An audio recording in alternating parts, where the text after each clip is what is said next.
আমার বাবার বাড়িতেও আমার একটা ছোট্ট রুম আছে, যে রুমটাতে আমি আর আগের মতো থাকতে পারি না। আমার সেই চেনা রুমটাই এখন কেন জানি অচেনা মনে হয়। আমার সেই চেনা রুমে আমি এখন অতিথি হয়ে গেছি।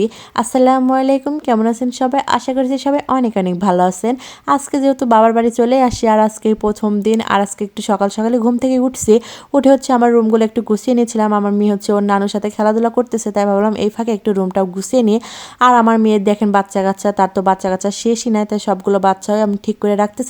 আর অনেকদিন পর আমার সেই পুরোনো ড্রেসিং টেবিল, যেটাতে আমি অনেক অত্যাচার করছি, অত্যাচারের ঠেলায় আমার ড্রেসিং টেবিলের অবস্থা একদম বেহাল হয়ে গেছে, যার কোনো বলার ভাষায় নাই। তাই একটু রুমটা সকাল সকালে উঠে পরিষ্কার করে নিচ্ছিলাম। আর ব্যাগটাকে দেখে মনে হচ্ছিল কি আমার সেই চেনা রুমে আমি এখন অতিথি হয়ে গেছি। এই তো রুমটাকে একটু গুছিয়ে নিচ্ছিলাম। আমার মেয়ে হচ্ছে একটু পরবারে আসলো, আমি কি করতেছি না করতেছি সেগুলো দেখতেছিল। এই তো রুমটা গোছানো হয়ে গেছে। আর এদিকে এসে দেখি কি মা রান্না করতেছে, অনেকদিন ধরে বলতেছে যে আসো নেহারি রান্না করব। আমি বললাম তোমরা খাও, কিন্তু সে মায়ের মন কি কিছুতেই খাবে না, সে তো আমার জন্য রেখেই দিয়েছে। তাই হচ্ছে আজকে রান্না করতেছে। তো এখানে সব কিছু মশলা দিয়ে ভালো করে মাখিয়ে বসে দেবে। অনেক দিন ধরে আমাকে বলতেছে আসো, কিন্তু কোনো মতে আমি আসছিলাম, কারণ আমার বাড়িতে অনেক অনেক পরিমাণ শীত। আর এত পরিমাণ শীত মানে সোয়েটার খোলাই যায় না, এত পরিমাণ শীত থাকে। সারাদিনে ভালোই অনেক শীত থাকে, যেদিন একটু রোদ বের হয় সেদিন একটু শীতটা কমই থাকে, কিন্তু সারাদিনই অনেক শীত থাকে। তো এখানে সব ধরনের মশলাই দিয়ে দিল, দিয়ে ভালো করে মা হচ্ছে মাখিয়ে নিচ্ছিল, আমি একটু দেখতেছিলাম। আর মায়ের হাতে রান্নার তো কোনো বলার ভাষায় নেই, সবগুলো রান্নায় আমার কাছে অনেক অনেক মজা থাকে।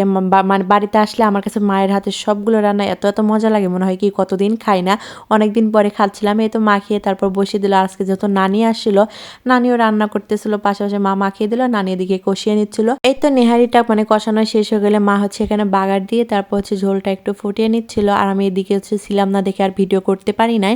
আর এদিকে হচ্ছে মুরগি মাংস রান্না করার জন্য মশলাগুলো কষিয়ে নিয়েছে, কষিয়ে এখানে মুরগি মাংসগুলো দিয়ে দিল, দিয়ে মুরগি মাংসগুলো ভালো করে কষিয়ে নেব। আমার মেয়ে যেহেতু আছে, ও হচ্ছে ওই নিহারিগুলো খেতে পারবে না, সেজন্য মুরগি মাংস রান্না করা হচ্ছে।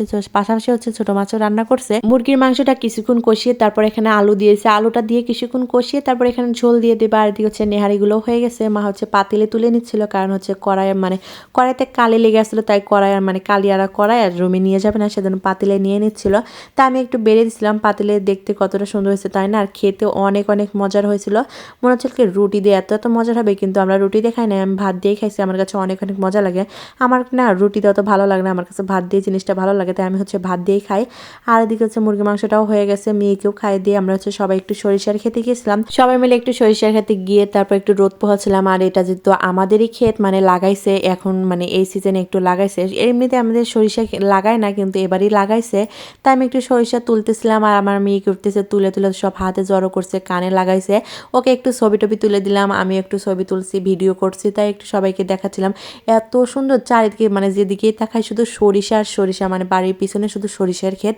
আমি এখানে কয়েকটা ভিডিও করছি, একটা রিলও বানাইছি, রিলটা কেমন হয়েছে অবশ্যই বলবেন। এই তো সবকিছু মিলে আজকের ভিডিও এখানেই শেষ করলাম। সবাই ভালো থাকবেন, সুস্থ থাকবেন। ভিডিওটা ভালো লাগলে অবশ্যই লাইক করে পাশে থাকবেন। আল্লাহ হাফেজ।